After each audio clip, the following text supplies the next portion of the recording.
In the heart of the rugged Oregon frontier, nestled among the whispering pines and the vast, open skies, lay the small logging town of Lapine. This was a place where the spirit of the Wild West thrived, where men and women carved a life out of the untamed wilderness with nothing but their sweat, their faith, and their unbreakable will. Among these hardy souls was a man known far and wide for his wisdom, his courage, and his mysterious ability to heal and to speak truths that stirred the heart. His name was Wrangler, a name that, like the durable fabric, symbolized his strength and reliability. Wrangler, a man of humble beginnings, was a logger by trade, but a preacher by calling. He wandered the forests and the towns, from Beaver Marsh to Silver Lake, speaking in parables that were as deep and fathomable as the lakes that dotted the landscape. His words, like the gentle flow of the rivers, carved through the hard exteriors of the most rugged frontiersmen and women, revealing the soft, fertile ground beneath. One day, as Wrangler walked the dusty streets of Lapine, he came upon a gathering by the town saloon.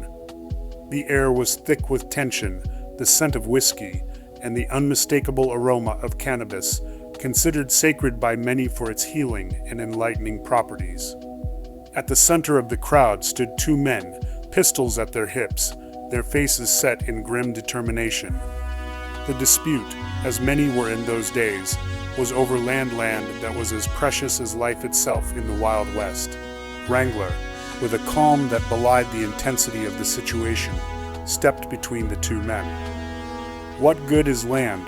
he asked, his voice carrying over the crowd, "if you lose your soul in the process of claiming it? For what can a man give in return for his soul?" The crowd fell silent, the words echoing off the wooden facades of the saloon and the general store, penetrating the hearts of all who heard. The gunslingers, moved by Wrangler's words, holstered their pistols. The dispute was forgotten, replaced by a sense of brotherhood and unity that had been missing before Wrangler's intervention. From that day forward, Wrangler's fame grew, and his following increased. Men named Carhart, Toughskin, and Levi joined him, drawn by the promise of redemption and the allure of a life led by higher principles. Wrangler's teachings were not confined to the resolution of disputes. He spoke of a kingdom not of this world, a kingdom of justice, peace, and love that transcended the harsh realities of frontier life. He performed acts that some called miracles, healing the sick with a touch, a word, or a look, using the bountiful herbs and plants that the land provided, including the sacred cannabis. Yet, not all welcomed Wrangler's message. The town's sheriff, a man named Rustler, viewed Wrangler's growing influence with suspicion and fear. Rustler, who had maintained order in Lapine through a combination of strength and intimidation, saw Wrangler as a threat to his authority. The sheriff plotted to silence Wrangler, to preserve his own power, and to prevent the spread of this new, unsettling gospel that spoke of turning the other cheek and of loving one's enemy. Wrangler, aware of the danger, but undeterred, continued to preach and to heal, to share his vision of a better world. He knew that his path would lead him through trials and tribulations, that he would face opposition from those who could not understand or accept his message. But he also knew that his journey was not just his own. It was a journey shared by all who dared to dream of a world defined not by the law of the gun, but by the law of love. As the sun set over Lapine, casting long shadows across the land, Wrangler sat by a campfire outside the town, surrounded by his closest followers. The fire crackled and sparked, illuminating their faces with a warm, flickering light. Wrangler spoke to them of the days to come, of the challenges they would face, and of the faith that would see them through. Chapter 2. In the wake of Wrangler's burgeoning influence across the rugged landscapes of Oregon, tales of his teachings and miracles had spread like wildfire, igniting hope in the hearts of many. As Wrangler journeyed further, he arrived at Silver Lake, a town known for its mining endeavors, and for a certain establishment that drew the weary, the troubled, and those seeking solace in less savory pleasures. It was here that Maria's story intertwined with Wrangler's. Maria, a woman of striking beauty and sharp wit, found herself ensnared in the life of the brothel, a place where hope seemed as scarce as the gold the miners toiled day and night to unearth. Despite her circumstances, Maria possessed a spirit unbroken, a flicker of defiance that no hardship could extinguish. Yet, her resilience had earned her the ire of her overseer, a man as ruthless as he was cunning. One fateful evening, as the sun dipped below the horizon, painting the sky in hues of fire and blood, Wrangler and his followers, including Carhart, Toughskin, and Levi, arrived in Silver Lake. Drawn by tales of a woman in need of salvation, Wrangler made his way to the brothel, his presence commanding the attention of all who beheld him. As Wrangler entered, he found Maria cornered by her overseer, the air thick with tension and the imminent threat of violence. Without a word, Wrangler stepped forward, his gaze locking with that of the overseer. In that moment, something unspoken passed between them, a recognition of the power Wrangler wielded, not through force, but through the undeniable authority of his spirit. "Let her go," Wrangler commanded, his voice calm yet firm, resonating with an authority that seemed to emanate from the very earth itself. The overseer, though a man of considerable strength and cruelty, found himself compelled to obey, releasing Maria and stepping back as if pushed by an unseen force. Maria, her eyes wide with a mixture of fear and wonder, looked upon Wrangler, seeing in him not just a savior from her immediate plight, but a beacon of hope in a world that had offered her little. Wrangler extended his hand to her, and as she took it, the onlookers witnessed a transformation. Maria stood, not as a woman defined by her circumstances, but as a person of dignity and strength, reborn in the light of compassion and understanding. Wrangler spoke to the gathered crowd, his words weaving a message of forgiveness, of redemption, and of the boundless capacity for change that lies within each heart. He spoke of a kingdom where love and mercy reigned, where the chains of the past were broken by the power of grace. As Wrangler and his followers left Silver Lake, Maria among them, the town was abuzz with talk of the miracle that had occurred. Yet, what had transpired was no mere magic, but the manifestation of a profound truth. That within every soul lies the potential for transformation, for liberation from the shadows that ensnare us. Chapter 3.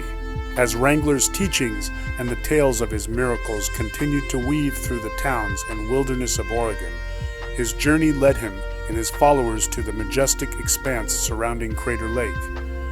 This was a land of stark contrasts, where the serene beauty of the lake, formed by the collapse of an ancient volcano, coexisted with the harsh realities of frontier life.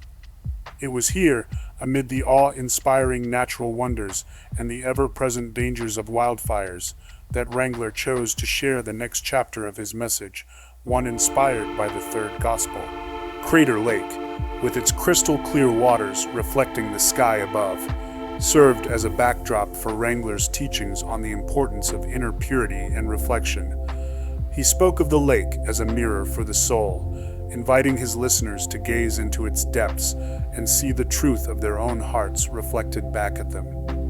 This message of introspection and the pursuit of spiritual clarity resonated deeply with those who had come to regard the wilderness not just as a place of physical challenge, but as a crucible for the forging of character and faith. Wrangler's presence in the area attracted not only those seeking spiritual guidance, but also those drawn by the promise of adventure and the abundance of natural resources. Hunters, trappers, and fishermen, drawn by the plentiful game and fish that thrived in the forests and streams, found in Wrangler a kindred spirit, a man who understood the deep connection between humanity and the natural world. One day, as wildfires raged near the outskirts of a nearby settlement, threatening to consume everything in their path, Wrangler and his followers, among them Maria, now a devoted disciple, sprang into action. Guided by Wrangler's calm resolve, they joined the community's efforts to combat the flames, working alongside the men and women who fought to protect their homes and livelihoods. In the midst of this chaos, Wrangler found opportunities to demonstrate the power of faith and the importance of unity in the face of adversity. He spoke of the fires not as mere physical threats, but as symbols of the trials and tribulations that all must face on their journey through life. Just as the community came together to fight the fire, so too must individuals unite in the face of life's challenges, supporting one another with compassion and understanding. As the flames were finally quelled, and the people of the settlement gathered to give thanks for their deliverance, Wrangler used the occasion to share a parable about the phoenix, a mythical bird that is said to rise anew from the ashes of its predecessor. He likened the community's resilience and renewed spirit to the rebirth of the phoenix, reminding them that from the ashes of hardship and loss can come strength, renewal, and a deeper appreciation for the gift of life. Wrangler's time at Crater Lake and the surrounding wilderness underscored his message of hope, redemption, and the indomitable spirit of humanity when faced with the vast, untamed beauty of the Wild West. It was a chapter in his journey that would be remembered not just for the teachings he shared, but for the example he set, living his beliefs through actions that spoke as loudly as his words. Chapter 5. In the evolving saga of Wrangler and his followers, their journey took them next to the bustling town of Crescent, nestled on the edge of dense forests teeming with game and crisscrossed by rivers rich with fish. Crescent was a hub for hunters, trappers, and fishermen drawn by the promise of abundant resources. Yet, it was here, amid the bounty of the wilderness, that Wrangler chose to impart a crucial lesson on stewardship and the delicate balance of nature, inspired by the fourth Gospel of Mark. As autumn painted the leaves in fiery hues and the air turned crisp with the promise of winter, Wrangler gathered the people of Crescent and the surrounding areas, not just to share his teachings, but to address a growing concern. The land, generous though it was, bore the scars of overuse. Game, once plentiful, had begun to dwindle, and the rivers, though still flowing, carried fewer fish each season. Wrangler saw in this not just a threat to the livelihoods of many, but an opportunity to teach a deeper respect for the natural world. Wrangler spoke of the land and its creatures not as mere resources to be exploited, but as sacred gifts to be cherished and preserved.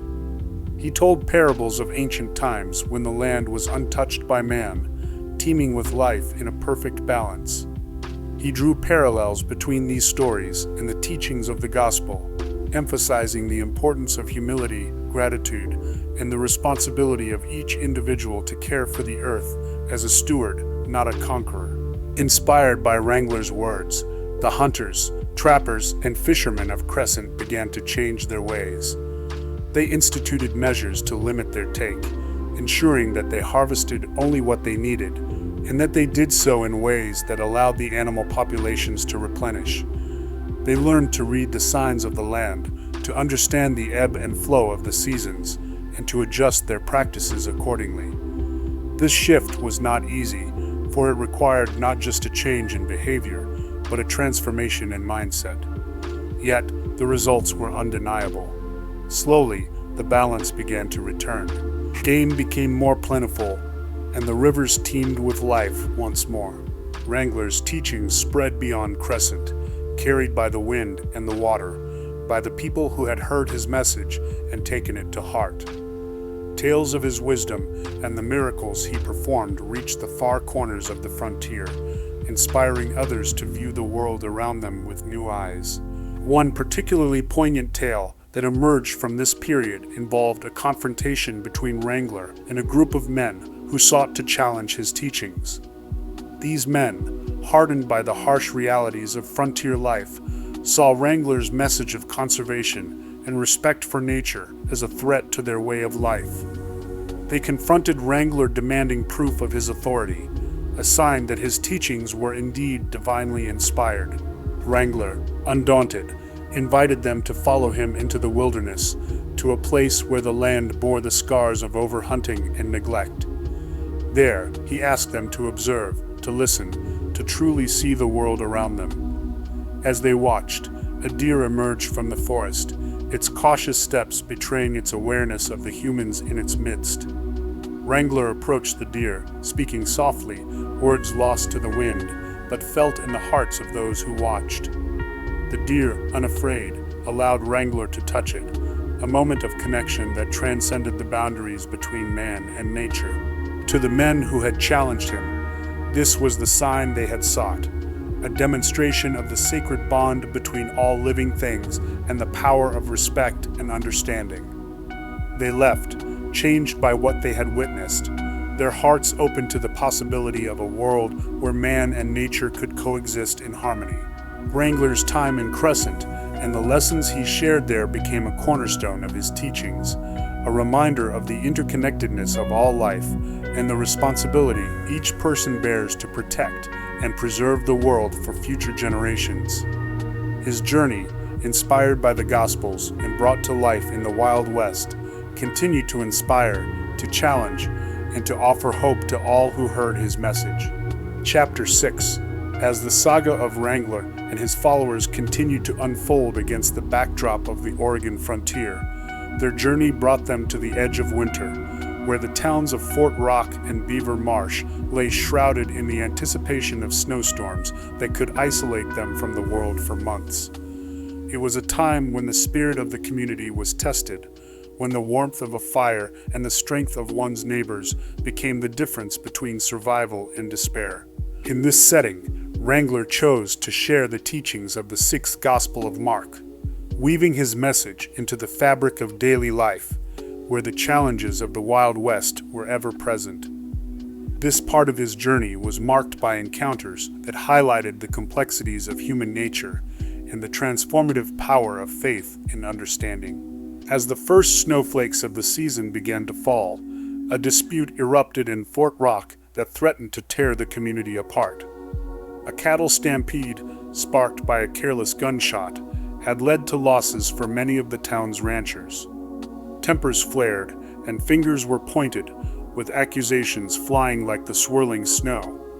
At the heart of the conflict were two men, known gunslingers who had turned to ranching, Wrangler and James "Rustler" Carhart, each blaming the other for the disaster. Wrangler, upon hearing of the brewing storm, sought out Strauss and Carhart, finding them in the town's saloon, a place that smelled of tobacco and whiskey, where the tension was as thick as the smoke that hung in the air.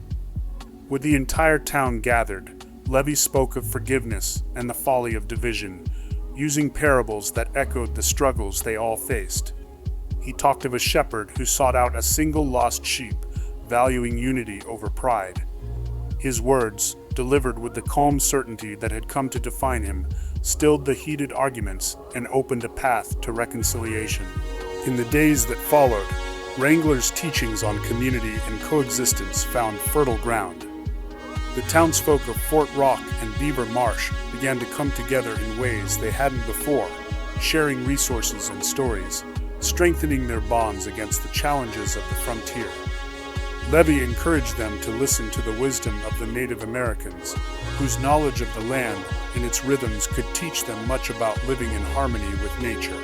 Wrangler and his followers, including Maria Magdalena, who had found a new purpose under his guidance, worked alongside the Native Americans, learning their ways of hunting that respected the balance of the ecosystem, and their methods of logging that preserved the health of the forest.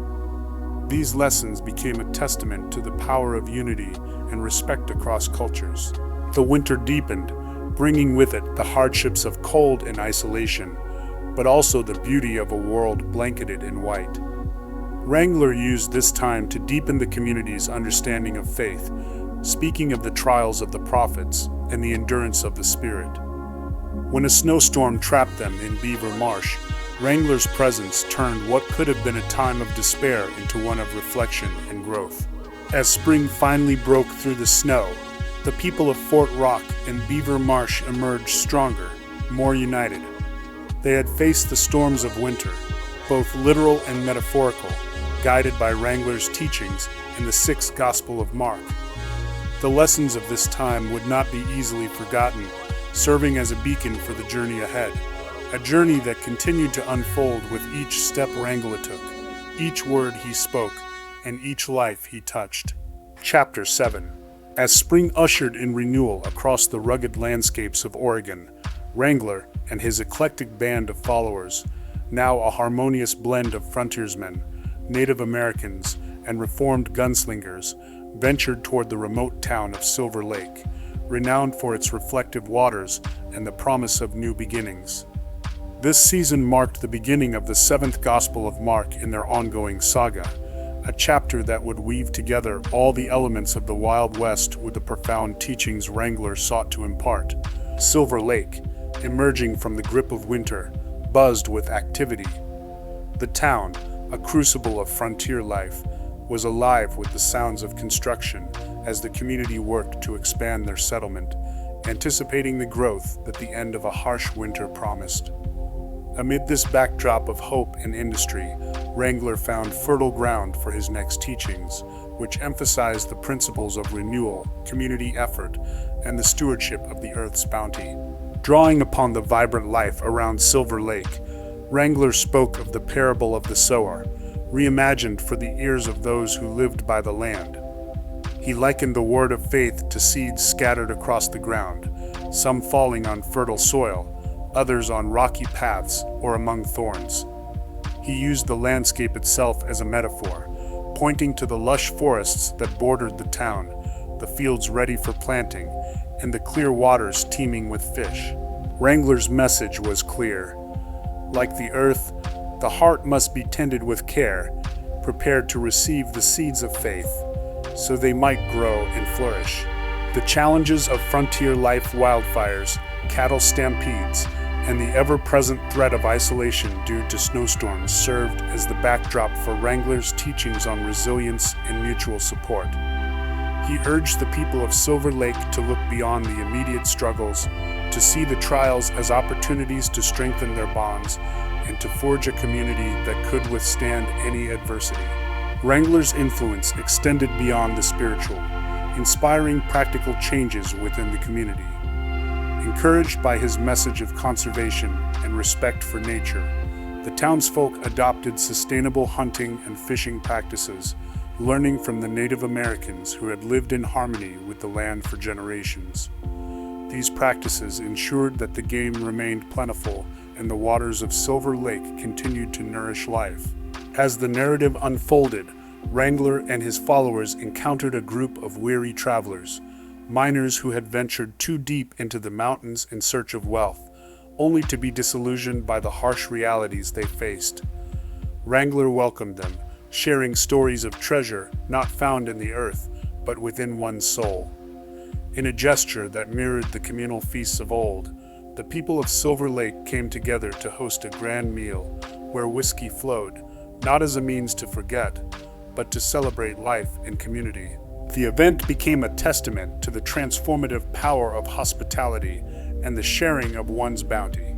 The presence of Maria, once a figure of scandal, but now a symbol of redemption and grace, alongside Wrangler throughout his teachings, served as a living example of the power of change and the possibility of a new life. Her story, interwoven with the teachings of Wrangler, underscored the message that no one was beyond the reach of compassion and renewal. The seventh Gospel of Mark, as told through the lens of Wrangler's journey across the Oregon frontier, closed with the community of Silver Lake standing at the water's edge, watching the sunset paint the sky in hues of gold and purple. In this moment of collective reflection, they understood that the gospel was not just a series of teachings to be heard, but a call to action, a guide for living in harmony with the land and each other. The stories of their lives, marked by the trials and triumphs of the Wild West, were now part of a larger narrative, one that spoke of faith, resilience, and the enduring strength of the human spirit. Chapter 8. In the shadow of the Cascade Mountains, where the echoes of the Oregon Trail's pioneers still whispered through the towering pines, lay Sparks Lake, a bustling town carved out of the wilderness by loggers, miners, hunters, and fishermen. Here, The rugged individualism of the West met the ancient wisdom of the Native Americans, creating a unique tapestry of survival, trade, and lore. Wrangler, with his companions Lee and Carhart, had made their way to Sparks Lake, drawn by tales of its burgeoning growth and the promise it held for spreading their message. The town, a blend of frontier roughness and emerging community, was ripe with the spirit of the West saloons brimming with whiskey and tales of fortune, bustling brothels, and the ever-present sound of axe and saw cutting through the forest. Yet, amidst this clamor of progress, a quieter exchange flourished between the townsfolk and the Native Americans, a trade that wove together the lives of two vastly different cultures. The Native Americans, with their deep understanding of the land, traded cannabis, tobacco, and finely crafted animal furs with the settlers. These goods, prized for their quality and rarity, became the lifeblood of an economy that stretched beyond the mere survival in the wilderness. The cannabis, known for its soothing properties, found favor among the miners and loggers, weary from their toils, while tobacco became a staple of camaraderie, shared around campfires and in the dim corners of saloons. Animal furs, soft and warm, were sought after by all as the harsh winters approached, a luxury that brought a touch of comfort to the rugged life of the frontier.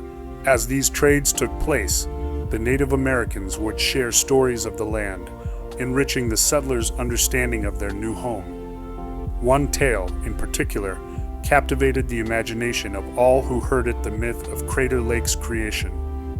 They spoke of a great battle between Lau, the chief of the below world, and Skell, the chief of the above world, which tore the earth asunder, leaving behind a crater that filled with tears from the heavens, creating the deep blue lake.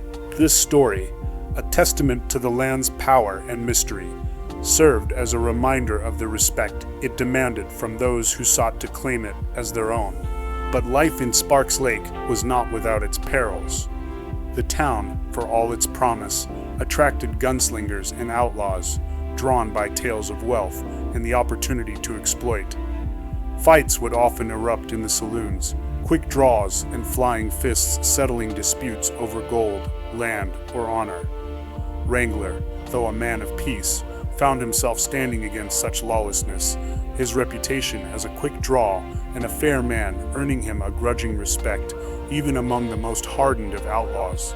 The challenges of frontier life were relentless wildfires, sparked by a careless campfire or a lightning strike, would rage through the forests, threatening to consume everything in their path. Cattle stampedes, spooked by the slightest provocation, could trample crops and fences, leaving a trail of destruction. Yet, through these trials, the community of Sparks Lake, guided by Wrangler's teachings, learned the value of unity and resilience. They banded together to fight the fires, save their homes, and recover from the stampedes, each challenge forging stronger bonds among them. Wrangler's influence extended beyond the physical to the moral fabric of Sparks Lake. He spoke against the exploitation inherent in brothels and gambling dens, advocating for respect and dignity for all.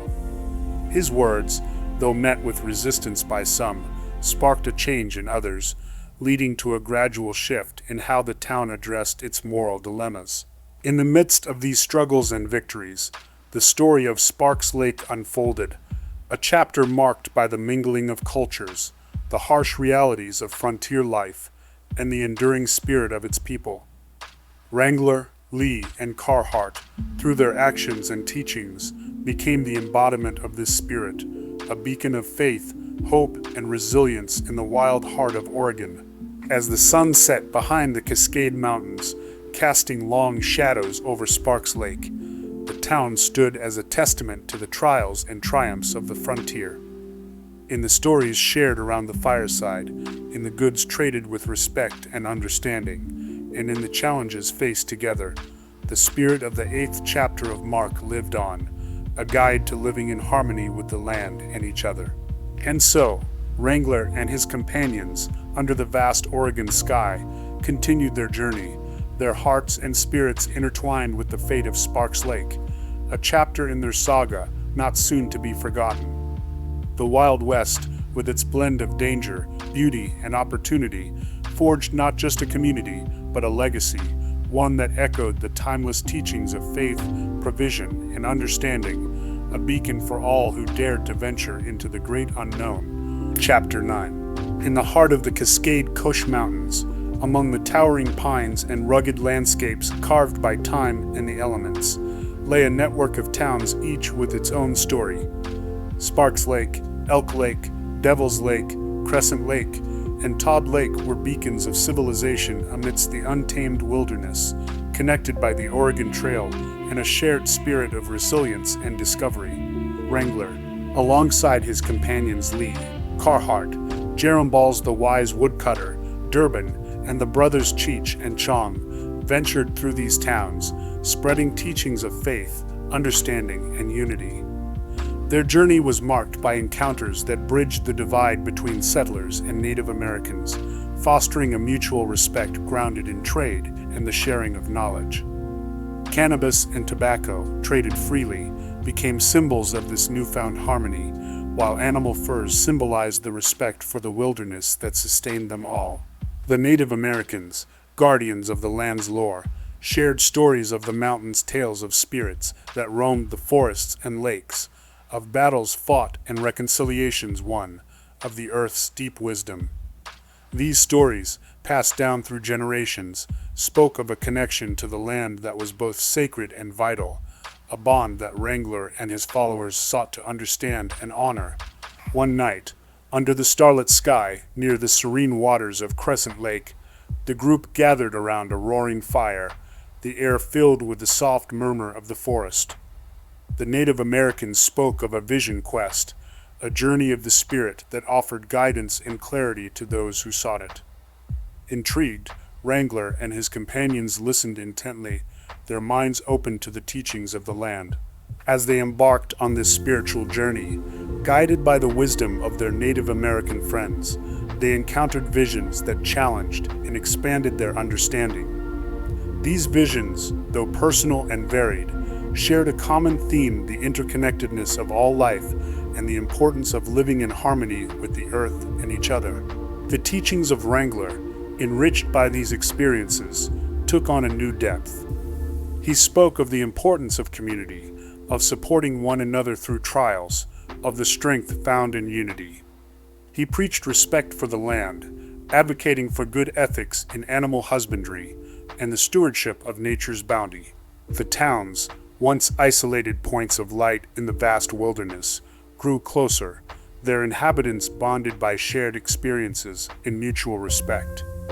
Racism and prejudice, though not eradicated, were challenged by the growing sense of community and the understanding that, beneath the surface, all were united by common hopes, fears, and dreams. As Wrangler and his companions continued their journey through the Cascade Kush Mountains, their message spread, touching the lives of loggers, miners, hunters, fishermen, and the Native Americans who had called this land home long before the trails were blazed.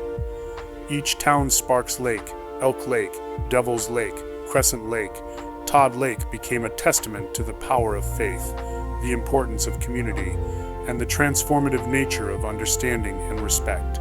The saga of Wrangler and his followers, set against the backdrop of Oregon's majestic landscape, became a legend in its own right, a story of the Wild West that went beyond the tales of gunslingers, whiskey, and gold.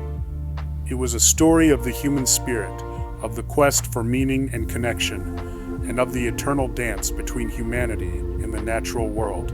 Chapter 10. As autumn's golden hue blankets the landscape, a sense of change permeates Elk Lake. Wrangler, known for his wisdom and unwavering spirit, finds the town in the throes of conflict. Toughskin, a notorious rustler whose name evokes both fear and respect, has been driving a wedge between the settlers and the Native American tribes, exploiting tensions for his own gain. Meanwhile, Strauss, a merchant known for his cunning business acumen, has been monopolizing the trade routes, squeezing the lifeblood from the local trappers and miners. The air in Elk Lake is thick with anticipation as Wrangler and his companions arrive, their reputation as peacemakers and champions of the downtrodden preceding them. They find the town's saloons and meeting halls abuzz with talk of Toughskin's latest exploits and Strauss's tightening grip on the economy. It's clear to Wrangler that Elk Lake stands at a crossroads, its future hanging in the balance between division and unity. Drawing from the teachings of the 10th chapter of Mark, Wrangler decides to address the heart of the conflict. He speaks of service and leadership, reminding the townsfolk that true greatness comes not from dominion over others, but from serving them. In a style reminiscent of Louis L'Amour, he weaves tales of the rugged mountains, the endless trails, and the indomitable spirit of those who traverse them, drawing parallels to their current strife. One evening, under a starlit sky, Wrangler gathers the town at the edge of Elk Lake. With the serene waters reflecting the firelight, he shares the story of a young rustler who, much like Toughskin, sought wealth and power at the expense of others. Yet, through a journey of hardship and redemption, this rustler came to realize that true wealth lay in community, in the bonds forged through shared struggle, and in the peace found in reconciliation. Moved by Wrangler's words, the people of Elk Lake begin to see Toughskin and Strauss in a new light. Discussions replace disputes, and slowly, the town starts to heal. Toughskin, confronted with the impact of his actions, begins to question his path, while Strauss, challenged by Wrangler's teachings, reevaluates his business practices, opening up his trade routes to benefit all of Elk Lake. As autumn wanes and winter whispers on the horizon, Elk Lake emerges stronger, a community united by newfound trust and cooperation. Wrangler and his companions, seeing their work come to fruition, prepare to leave, their hearts warmed by the knowledge that Elk Lake stands as a beacon of hope and resilience. Yet, their journey is far from over. The Cascade Mountains, with their hidden valleys and secret trails, call to them, promising new adventures and new challenges. As they ride out, the legacy of their time in Elk Lake lingers, a testament to the power of faith, the strength of community, and the enduring spirit of the Wild West. Chapter 11. As the leaves began their fiery transformation, signaling the onset of fall in the Oregon Cascades, the town of Timber Ridge braced for the annual Harvest Fest, a tradition that drew folks from every corner of the wilderness from Elk Lake to the shadowy banks of Crescent Lake. This year, however, the harvest held a deeper significance, for Wrangler, a man of dual heritage and boundless wisdom, had promised a ceremony unlike any before, blending the traditions of his Native American ancestors with those of the settlers who had come to call this rugged land home. Wrangler, with his keen blue eyes reflecting the vast Oregon sky and his long hair braided in the style of his mother's people, rode into Timber Ridge on a horse as untamed as the land itself. Accompanied by his loyal companions Lee, Carhart, Jeramballs the wise woodcutter, and the ever-comical duo, Cheech and Chong, Wrangler's arrival turned heads and set tongues wagging with anticipation. The town, usually a place where the clang of the blacksmith's hammer and the sawmill's steady drone dominated, was now abuzz with preparations for the fest. But this year, along with the bountiful tables of venison, trout, and freshly baked bread, there would be a new addition. Wrangler had introduced the community to the cultivation of cannabis, a plant with deep spiritual significance for his people, used in ceremonies to promote healing, understanding, and unity. As the harvest moon rose, casting its silvery glow over Timber Ridge, the townsfolk gathered around a great bonfire, its flames dancing like the spirits of the land. Wrangler stood before them, a figure of calm authority, flanked by the colorful personalities of Timber Ridge and the wise elders of the nearby tribes. With this harvest, we celebrate not just the fruits of the earth, Wrangler began, his voice carrying over the assembled crowd, but the seeds of understanding we've planted among us. Tonight, as we blend the smoke of the cannabis with the frankincense, we burn not just for pleasure, but for insight, for healing, and for the unity of all our spirits. The ceremony was a sight to behold. Wrangler, with a flair for the dramatic, had mixed the cannabis and frankincense in a large, ornate bowl carved from the wood of the mighty pines that stood sentinel over the Cascades.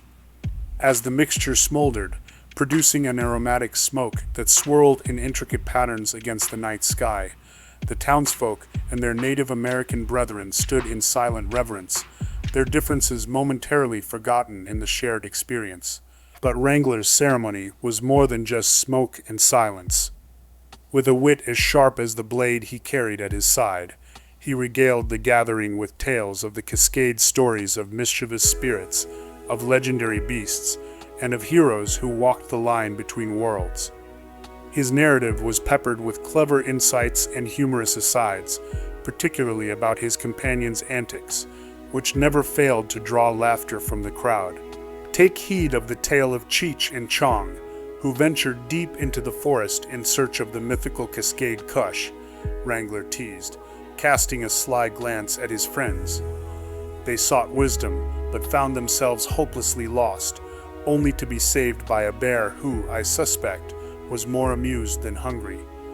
The laughter that followed was a testament to Wrangler's skill as a storyteller, his ability to weave humor and wisdom into the fabric of the night's festivities. Yet, as the laughter died down, he brought the focus back to the deeper meaning of their gathering.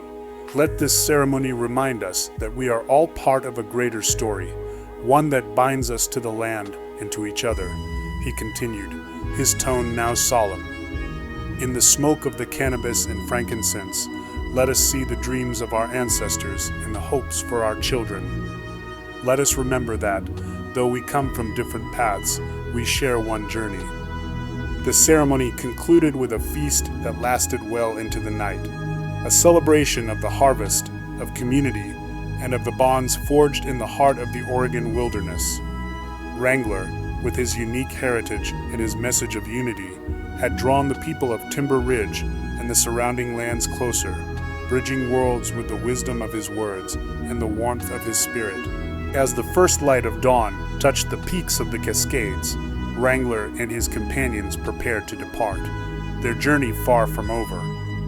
Timber Ridge, with its laughter and newfound friendships, would remain a cherished memory, a beacon of light in the wild expanse of the frontier. And so, our tale of Chapter 11 unfolds, a story rich in the traditions of the West, in the wisdom of ancient ceremonies, and in the enduring spirit of community. Wrangler, a man of two worlds, continues his journey through the rugged beauty of Oregon, his message of faith, unity, and understanding echoing in the hearts of all who hear it. Chapter 12. In the shadow of the Cascade Mountains, where the whispers of the pines and the rush of the wind tell tales of old, the story of Three-Fingered Jack unfolds, a narrative woven into the fabric of the frontier just as intricately as the ridges that define the rugged landscape. This tale, inspired by the teachings of Chapter 12 in the Gospel of Mark, finds its roots in the simple yet arduous life of firewood cutting, a trade that tested the mettle of the men who called these mountains home. Three-Fingered Jack, named for the stark evidence of a sacrifice born of necessity, was a figure of legend, not for the gold he sought, but for the warmth he provided. In a land where winter's grip could tighten without warning, the work of a woodcutter was as vital as the air they breathed. Jack, with his unmatched skill and a work ethic as steadfast as the mountains themselves, was a lifeline to the settlers and homesteaders scattered throughout the Oregon Cascades. The story of how Jack came to lose two of his fingers was as much a testament to his character as it was a harrowing tale of survival. Deep in the heart of the forest, with winter's first snow blanketing the ground, Jack had been cutting firewood, the steady rhythm of his axe echoing through the trees. It was then that disaster struck a slip, a sharp blade, and in an instant, Jack's life changed forever. Alone, far from help, Jack faced a choice that would define him. With his hand badly injured and no chance of immediate aid, Jack did the unthinkable. Using what tools he had, he made the excruciating choice to sacrifice his fingers to save himself from a worse fate. This act of self-reliance and sheer will to survive made him a legend, but it was what he chose to do afterward that made him a hero. Found by Wrangler and his companions, weary and weakened, but with his spirit unbroken, Jack was taken under their wing. Wrangler, a man of deep faith and boundless compassion, saw in Jack not just a survivor, but a symbol of the perseverance and sacrifice that he sought to teach. Wrangler's own mission, inspired by the teachings of Jesus, was to spread a message of love, sacrifice, and the true meaning of wealth, not as the world sees it, but as measured by the depth of one's heart and the strength of one's spirit. Jack, embracing this new purpose, became an integral part of Wrangler's community, his story a living parable shared around campfires and in the homes of those they helped. He spoke not of loss, but of what he had gained, and understanding that the measure of a man is not in what he takes, but in what he gives. As the months passed, Jack's influence grew. The mountain that bore his name became a beacon for those seeking wisdom and refuge. Three-Finger Jack was no longer just a man, but a symbol of the enduring human spirit, of the sacrifices made for the sake of others, and of the unity that comes from shared hardship and mutual support. The community, inspired by Jack's example and Wrangler's teachings, began to see their work, cutting and gathering firewood, not as mere labor, but as a service to one another, a vital contribution to the collective well-being. They worked not for personal gain, but for the common good, ensuring that no family would suffer the cold's embrace. This shift in perspective, from individual to communal well-being, mirrored the teachings of chapter 12 of Mark, where Jesus speaks of the greatest commandment to love God and to love one's neighbor as oneself. In the heart of the Oregon wilderness, these words found new life, embodied in the actions of a community united by faith, love, and the indomitable will to survive. As winter once again laid its blanket over the land, the people of the Cascades gathered to share in the warmth of the firewood they had collected, each log a testament to their shared sacrifice and commitment to one another. And as they looked upon the silhouette of Three-Finger Jack against the winter sky, they were reminded of the lessons learned that true wealth lies in giving, that strength is found in unity, and that even the deepest wounds can bear the greatest gifts. Thus, the story of Three-Finger Jack, interwoven with the teachings of Wrangler, became a chapter in the Gospel of the Cascades, a narrative of faith, sacrifice, and the unbreakable bond of community. It was a story passed down through generations, a legacy of the spirit and determination that defined the frontier, and a reminder that, in the end, we are all called to be keepers of the flame. Chapter 13. In the heart of the Cascade Mountains, where the whispers of the past and the breath of the wild mingle, our tale of Chapter 13 unfolds, a saga of faith, foresight, and the enduring bond between man and the mysteries of the wilderness. This chapter, inspired by the profound teachings of the Gospel of Mark, brings to life a story of vigilance, revelation, and unity in the face of unseen challenges, featuring Wrangler, Timothy, and an encounter with a legendary Bigfoot, known among the native tribes as the Guardian of the Mountains. Timothy, a fur trapper whose spirit was as vast as the Oregon wilds, had been gifted a vision that promised to change the course of the winter months for the isolated communities of the Cascades.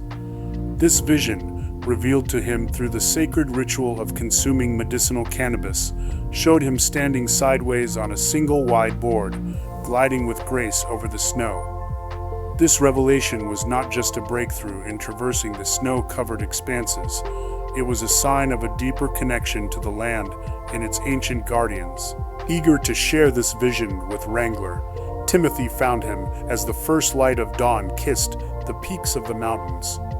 Together, they crafted the first snowboard from the sturdy firs, a symbol of man's harmony with nature and a testament to the innovation born of faith and friendship.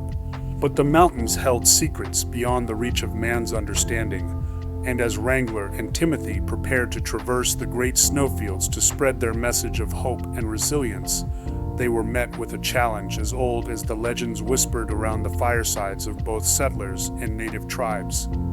the guardian of the mountains, Bigfoot, a being as enigmatic as the wilderness itself, stood before them, a symbol of the untamed world that lay beyond the bounds of human settlements. The encounter with Bigfoot was not just a test of courage, it was a trial of faith. The Gospel of Mark chapter 13 speaks of the need for vigilance, for the readiness to face the unknown with a spirit of perseverance and trust in divine guidance. Wrangler, embodying these teachings, stood before Bigfoot not as a conqueror, but as a seeker of understanding, his heart open to the lessons the guardian of the mountains might impart.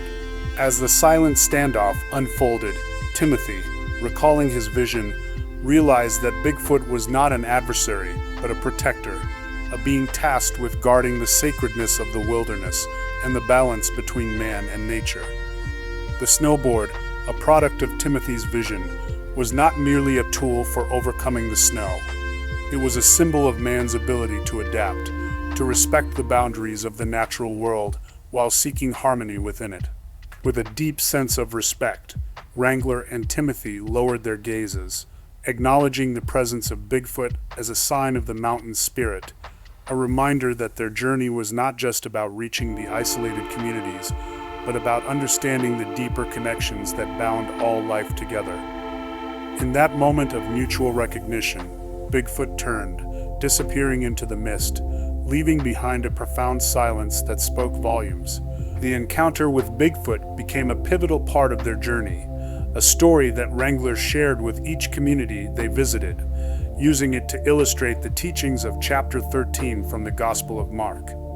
He spoke of the importance of being watchful, of recognizing the signs and wonders that guide our paths, and of the need for readiness in the face of the unknown. As Wrangler and Timothy continued their mission, gliding over the snowfields on their snowboards, they carried with them a deeper understanding of the land and its guardians. They spoke of vigilance not just in the face of danger, but in the stewardship of the earth, of preparing not just for the winters of the world, but for the winters of the soul, and of the unity required to face the challenges of the wilderness and of life itself. Their message spread, weaving through the communities of the Cascades like the threads of a great tapestry, drawing people closer in a shared bond of faith, resilience, and respect for the mysteries of the wild. The story of their encounter with Bigfoot, the guardian of the mountains, became a legend, a reminder of the balance between man and nature, and of the lessons that lie waiting in the heart of the wilderness for those brave enough to seek them. Chapter 13, through the tale of Wrangler, Timothy, and their visionary journey across the snow-covered Cascades, encapsulates the essence of vigilance, innovation, and the eternal quest for understanding, set against the backdrop of the Gospel of Mark. It is a story of the Wild West, yet it speaks to universal truths, to the courage to face the unknown, and to the faith that guides us through the winters of our lives. Chapter 14. In the untamed heart of the Pacific Northwest, where the earth tells tales as ancient as time itself, the saga of Chapter 14 unfolds, marking a journey of faith, protection, and the sacred sharing of stories. Wrangler, guided by a divine mission, traverses the rugged expanse of the Pacific Crest Trail with Kinjaw, an Indian warrior of unmatched prowess and loyalty, by his side. This chapter is imbued with the adventurous spirit of Louis L'Amour, capturing a narrative rich in wisdom, camaraderie, and the quest for understanding across cultures. Kinjaw, whose name was whispered with respect across the lands, was not just a protector. He was a bridge between worlds. His presence alongside Wrangler and his disciples ensured their safety as they ventured into territories where few dared to tread.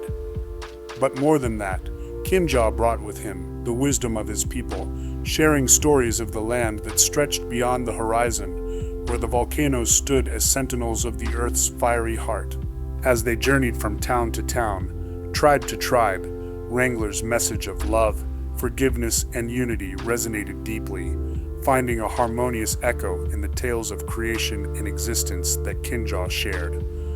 The stories of how the volcanoes were formed, not as mere geological happenstances, but as acts of the divine, weaving the fabric of the earth with fire and ash, captivated the minds and spirits of all who listened.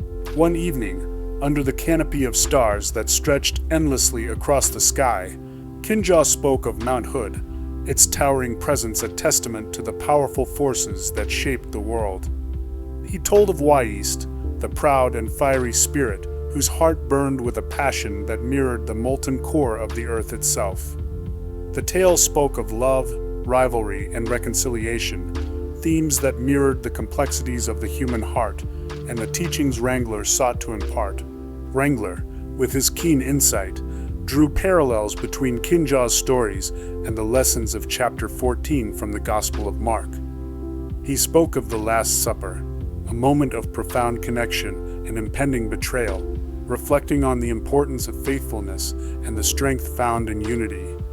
Just as the disciples gathered around Jesus, sharing in the bread and wine, the people of the Pacific Northwest gathered around the fire, sharing in the stories and wisdom that bound them to each other and to the land. As the journey continued, the group faced challenges that tested their resolve and faith. Yet, in every town and tribe they visited, the presence of Kinjaw and the protection he offered allowed Wrangler to spread his message without fear. The warrior's prowess was matched only by his deep understanding of the spiritual connections that intertwined all living things, a belief that resonated with Wrangler's teachings of compassion and community. Chapter 15. In the shadow of the Cascade Mountains, where the whispers of the past are carried on the wind, and the land tells stories of a time when nature reigned supreme, there lived a logger named Robertson. Known far and wide for his skill with a chainsaw, a tool as vital to the settlers as the guns on their hips, Robertson was a figure of legend, a man whose hands could shape the wilderness itself.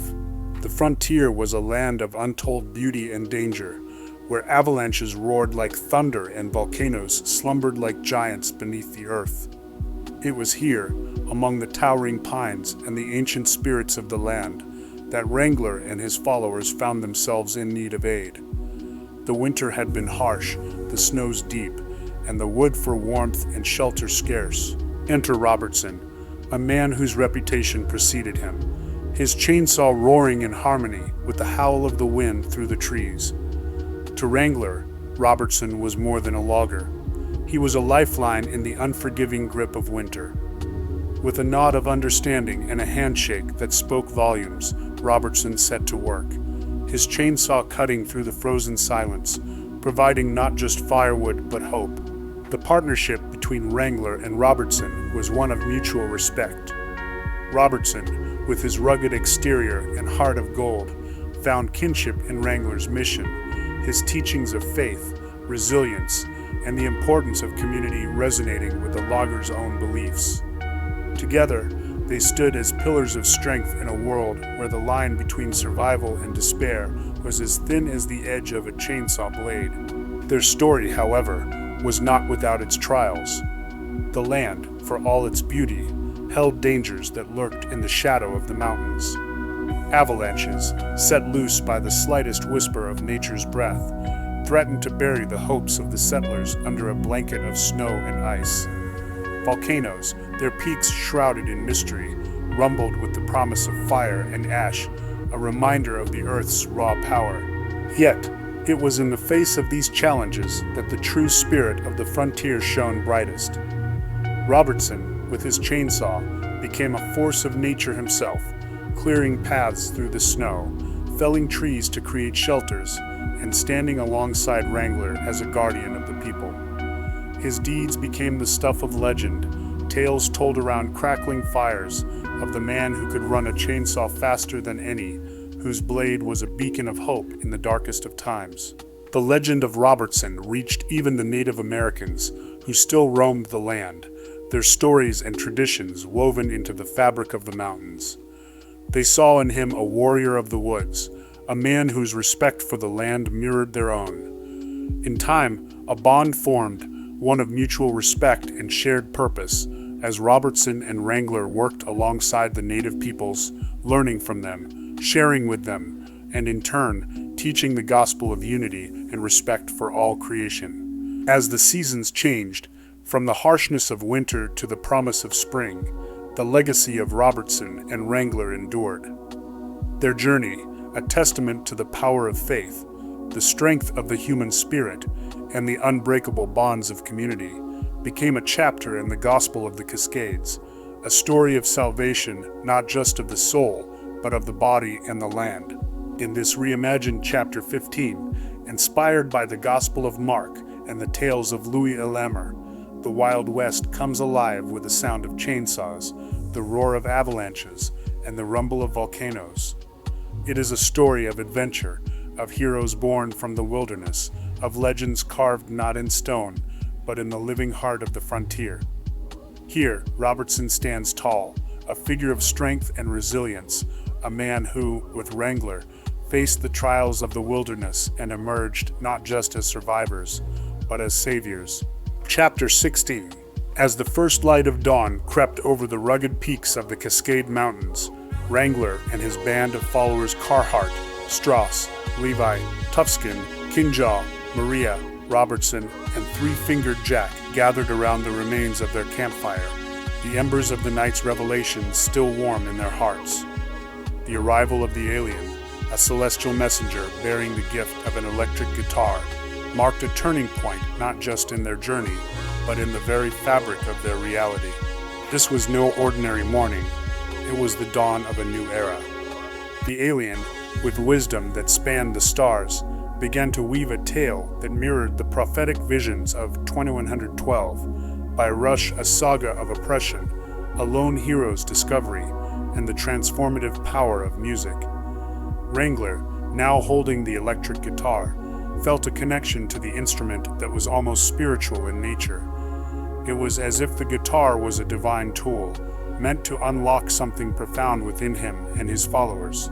The alien spoke of a distant future, a world ruled by the priests of the temples of Syrinx, where individuality and creativity were suppressed for the sake of order and conformity.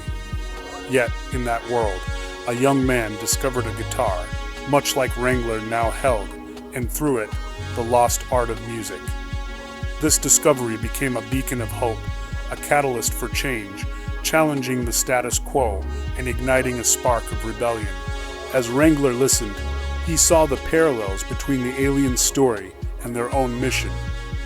The Gospel of Mark, chapter 16, speaks of resurrection, of spreading the word to all corners of the earth, of belief in salvation. Wrangler realized that their journey, too, was about resurrection not just of the body, but of the spirit of hope and of the unyielding power of faith. Inspired by this revelation, Wrangler and his followers, with the alien by their side, set out to spread their newfound gospel of music and freedom. Blood Wine, their band, became more than a group of musicians. They were messengers, carrying the dual teachings of the gospel and the story of 2112 across the frontier. Their music, a blend of heavy metal's raw energy and the soul-stirring depth of spiritual hymns, resonated with people from all walks of life. Settlers who had never heard an electric guitar were mesmerized by its sound, and the Native Americans, recognizing the sacredness of the instrument's voice, saw it as a bridge between the old ways and the new. As Blood Wine traveled from town to town, their concerts became gatherings of unity and resistance against the forces that sought to divide and conquer. The message was clear. Like the hero of 2112, each person had the power to challenge the darkness, to embrace their individuality, and to celebrate the light of creativity and faith. Yet, the journey was not without its trials. The frontier, with its avalanches and rumbling volcanoes, was a constant reminder of nature's dominion over man. But it was in these challenges that the band found their strength, their music a testament to the resilience of the human spirit. The climax of their journey came in a valley shadowed by Mount Hood, where the largest gathering yet had come to hear Blood Wine play. As Wrangler strummed the first chords of their anthem, a song that spoke of freedom, faith, and the eternal battle against oppression, the sky above them seemed to open, the stars aligning in a celestial symphony of light and color. In that moment, the alien, his mission fulfilled, nodded to Wrangler, a silent farewell that spoke volumes. As he departed, ascending into the heavens from whence he came, Wrangler knew that their story was far from over. It was a beginning, a call to arms for all who heard their music to rise, to believe, and to fight for a world where freedom and faith reigned supreme.